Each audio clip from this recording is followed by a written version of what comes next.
Hi, welcome. My name is Dale McCluskey. On this video, I'd like to take a minute to discuss the issue of what's reasonable. And this is where dog owners need to really look at this issue of influence, or people will define it as physical force, as part of a certain method. Now, here within the system, it's all about following a pathway defined by nature through leadership, but looking at the type of influence that is used within the system.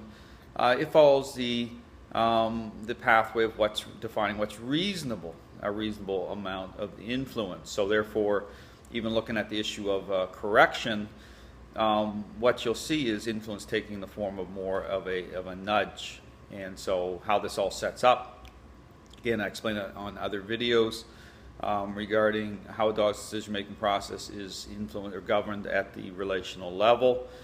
And again, but going back to this issue of what's reasonable, again, getting into going a little further with it, is when you see a dog's reaction to what's reasonable, you may, even though you may get a unreasonable reaction to what's reasonable, you still have to ask the question, is what is the type of influence that's happening reasonable or not? Now, don't get me wrong, based on the level of power a dog's holding, even going by this formula of basing it off of what's reasonable, and you're getting an unreasonable reaction, that unreasonable reaction could follow or translate into a aggressive response. Therefore, you want to make sure your dog has a muzzle on, and that you're being more intentional about how influence is happening. But again, I get in this issue too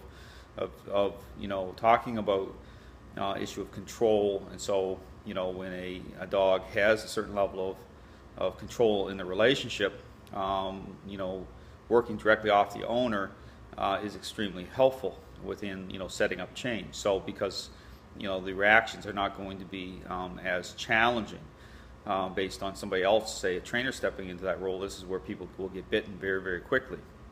But again, just something to think about when you're looking at, because this is really difficult for people, especially generally people who are struggling with behavior issues are heavily emotionally connected to their dog. And so when they see a certain reaction, it can be very unsettling for them, and they think that they're hurting the dog. And some reactions, just so people understand, when a dog is holding a huge amount of power, there's a stress load on the dog. And so the reaction itself, you'll even see puppies will yelp even before influence is coming onto that dog, just as it's about to take hold. And even a reasonable amount of influence is as the person's reaching down to touch the dog, or to use the leash to express leadership, again, in a reasonable way, you'll get a very unreasonable reaction. And what that will cause is for the owner to stop, and really it creates this type of endless loop that people can't seem to get out of, because it is about emotion. So anyway, just something to think about. It's really you have to really understand the issue of how a dog's decision-making process responds to influence, and then you have to look at the stress load that's on the dog as a result of holding power, and how that plays into the reaction itself.